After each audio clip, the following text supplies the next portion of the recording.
오늘 첫 키워드, 국가 비상사태입니다. 트럼프 대통령이 내년 1월 국가 비상사태를 선포할 수도 있다는 로이터 통신 보도가 나왔습니다. 미국의 안보를 위협하고 있는 중국 통신장비 업체의 장비 사용을 전면 금지할 것이라고 하는데요. 이 미중 무역 긴장감이 다시 고조되는 상황에서 미국 증시가 한때 타격을 받기도 했었죠. 예, 밤사이에 미국 증시가 크게 요동을 쳤죠. 한때 크게 떨어졌습니다. 3% 이상 폭락을 했습니다. 결국 최종적으로는 상승 마감했습니다만은 이렇게 널뛰기 장세, 롤러코스터 장세가 된 그 한 중앙에 로이터 통신이 바로 이 트럼프 대통령의 국가 비상사태 선언서를 보도한 것이 지금 자리하고 있거든요. 로이터 통신의 이 국가 비상사태 보도 이후에 뉴욕 증시가 크게 떨어졌는데요. 이 국가 비상사태라는 것은 1979년, 77년, 지금으로부터 약 40년 전에 이 카터 대통령 때에 만들어진 미국의 법입니다.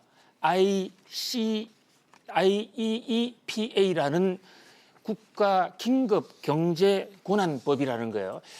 미국이 경제적으로 다른 나라로부터 위협을 당할 때 국가 비상사태를 선언을 해서 기존의 법에 어긋나지만 규제를 강화할 수 있다라는 그런 얘기예요. 이것을 로이터 통신이 트럼프 대통령 백악관을 인용해서 트럼프 대통령 내년 1월 초에 국가 비상사태를 선언하는 방안을 검토하고 있다.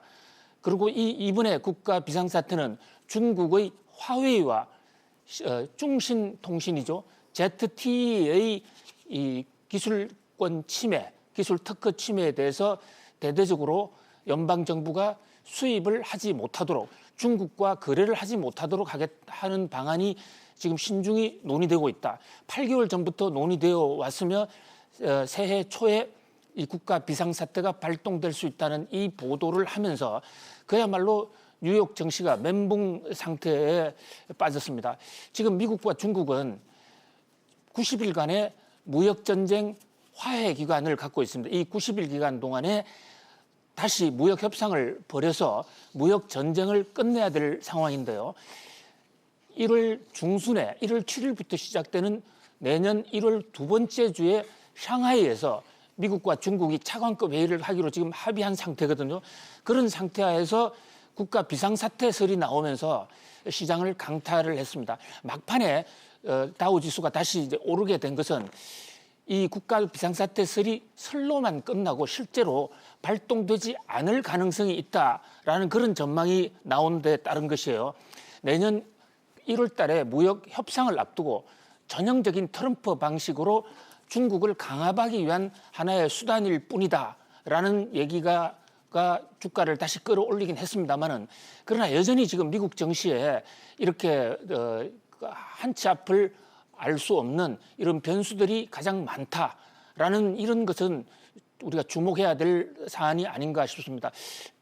전체적으로 경제 기조가 조금씩 하강하면서 조그마한 악재에도 과민하게 반응하는 이런 게 이제 미국 증시의 오늘날 모습인데 그러면서도 또 동시에 그 비상사태설이 과장됐다는 얘기가 나오니까 다시 주가가 오르는 걸 이렇게 보면 미국 증시가 완전히 꺼진 상태는 아니다.